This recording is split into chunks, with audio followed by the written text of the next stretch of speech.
So yeah, we gonna talk about Halo Infinite again, and I hate that we're about to do this, but we gotta talk about it. Some stuff has happened in the industry revolving around Halo Infinite, and we gotta talk about it. But before we get on to the video, definitely hit that like button if you guys enjoy the video. You can always subscribe to the channel for weekly content, and don't forget to go over there and follow me at Twitter at Lord Addict ILP, and you can also follow me on Twitch at Lord Addict ILP. Without any further ado, let's talk about Halo Infinite.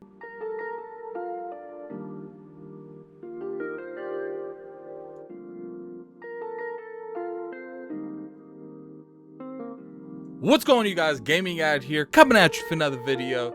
Today we're going to be talking about Halo Infinite, and it looks like there have been some key features that have been delayed for the launch of Halo Infinite. One of the features is the ability to co-op play with another person. I know that's a big thing, but let's go ahead and go straight into that from the next one. The next one is the ability to create maps to play in multiplayer called Forge. Now, for a lot of the viewers that's watching this video, you know what these features are. I would argue that these two features is one of the foundations to building the Halo franchise what it has been now. In terms of playing this game with one of your friends, with the co-op experience of that campaign, to that multiplayer experience that you make these maps in Forge and you play them in custom games. Sometimes Bungie and 343 actually have playlists in the multiplayer playing some of the most popular maps that people are designing and making at that time. Now look, let's break down a little bit on what this means. Obviously, it means Halo is going to be coming out with less content at launch. I do think that this is a bad look in terms of the aesthetics of the game.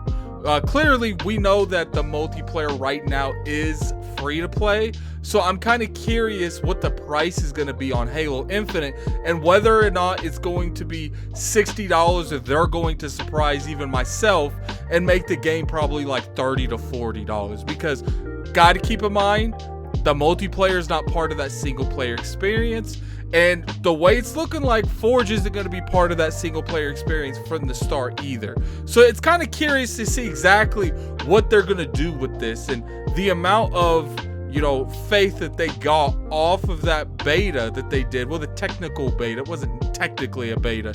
It was, you know, a technical test that they wanted to really stress their servers going on, and people loved it. For the most part, I saw nothing but positivity around it, and everyone enjoyed what they played about it. But then, you know, we get a couple weeks after that, and now we're learning that the co-op experience, playing campaign with another friend, and Forge is going to be delayed. It does look like Jess Corden over at Windows Central, shout out to him, did report that 3 months for the cooperative experience and 6 months for Forge. So I mean, that's a long time, especially for Forge. Look, I think that maybe they should have delayed the game just to 3 months to get that cooperative experience. Now, I don't think you necessarily need Forge at launch. Now, I think it would be a better game at launch, but 6 months is a long time. You guys got to think about how quick this industry is, how many games come out, how many seasons come out. 6 months might as well be 2 years in the gaming industry. You got games like Fortnite coming out with new seasons every 3 months, Destiny, Warzone. You got all these free-to-play games and these games as a service, extremely successful games as a service games coming out constantly with new updates, and you want people that's playing Halo to wait 6 months to create maps and really refresh those maps going into the launch of Halo Infinite. Now, let's talk about what I feel about this in general.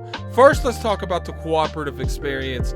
Look, I'll be real with you guys. I'm very disappointed with this because, to me, I never really could tell you that I've actually beat a Halo game on the campaign by myself.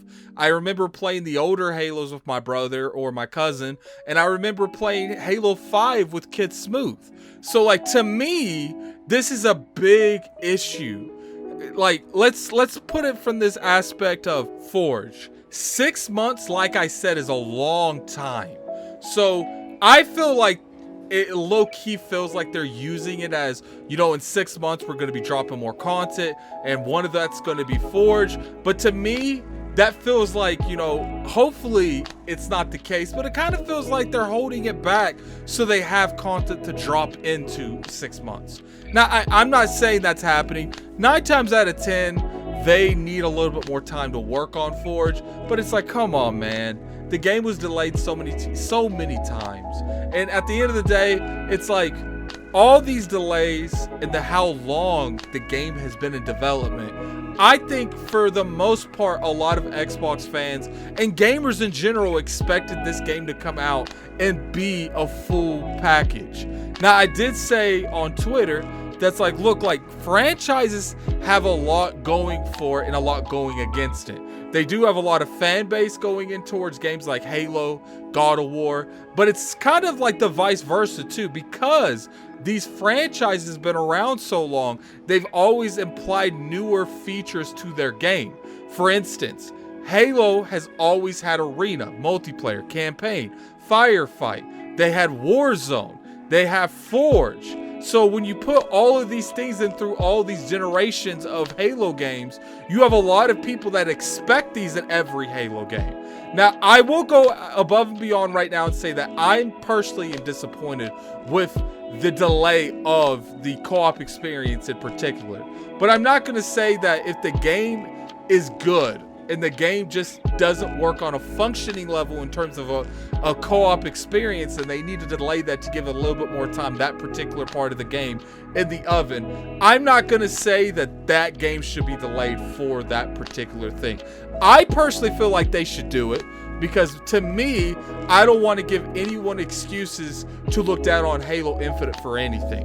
I feel like even if Halo campaign is amazing, people are going to put in, but that co-op experience didn't work at launch, so I'm gonna have to deduct a point. And I don't want that. I feel like there's a lot going against Halo Infinite. We want to do as much as we can to make sure that it is on the best legs it possibly can be on.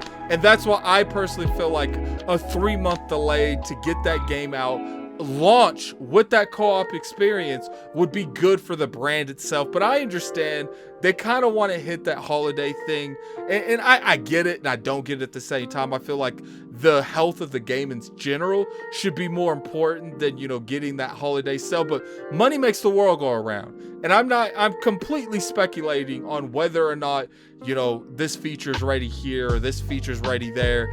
I'm just going off of a consumer outside looking in. I don't know anything about what's going on at 343 behind closed doors. This is just my educated opinion.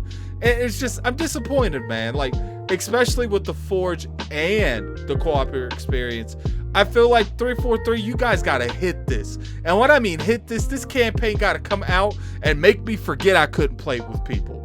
This multiplayer got to come out, have so many maps, have so many options. That battle pass makes me constantly want to go back into this and make me forget that I can't make maps for 6 months. At the end of the day, I just want what's best for Halo. And if they come out and the single player is a solid experience and I enjoy it, and that multiplayer is how it's always been from that technical beta, I think I'll be more accepting to this game not having cooperative experience coming out the gate. But I do think if people speculate that this single player is not going to be the greatest because of the way they showed it last year, and then we get this cooperative experience being delayed for 3 months, I don't blame them for having that type of mindset. I'm not there yet, but I can't blame other people for being there.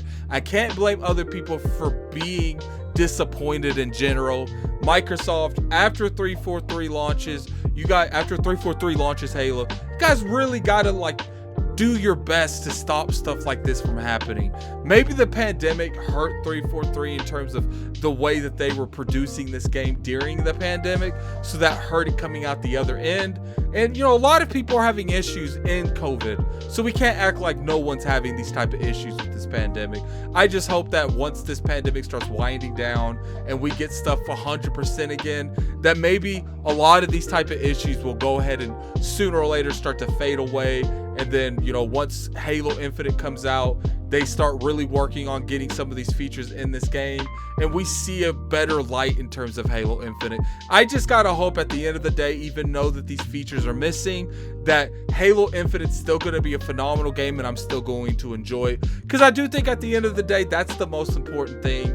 Sure, am I disappointed that the cooperative experience isn't gonna be there day one? Definitely. I wish they would delay it so we can have that at least at day one. And I'm disappointed that Forge isn't going to be it, because I'm a huge fan of designing my own maps and playing with my friends. But as long as the game is fine, I think a lot of people are not going to really talk about this too much. But that's the key point. The game's got to be good. And I think 343, you guys, this is the last chance you have on the Halo brand. I think multiplayer, you're gonna hit it out of the park. I just don't know about that single player yet, especially with this delay in the cooperative experience. I don't blame people for being having speculation in terms of if you can handle that job or not, because a lot of people are feeling that way from certain things that's happened throughout the entire development history of Halo Infinite, from directors leaving to the game being delayed in general, to how it was presented last July at that E3 conference. Well, it wasn't an E3 conference, but it was that July event that was during the pandemic. But tell me what you guys think in the comment section below. Is this something that has made you guys kind of really, second guess how this campaign is going to be on Halo Infinite? I'm kind of curious to hear you guys' opinion down there in the comment section below. And until next time, this is Gaming Addict. I'm out of here. Peace.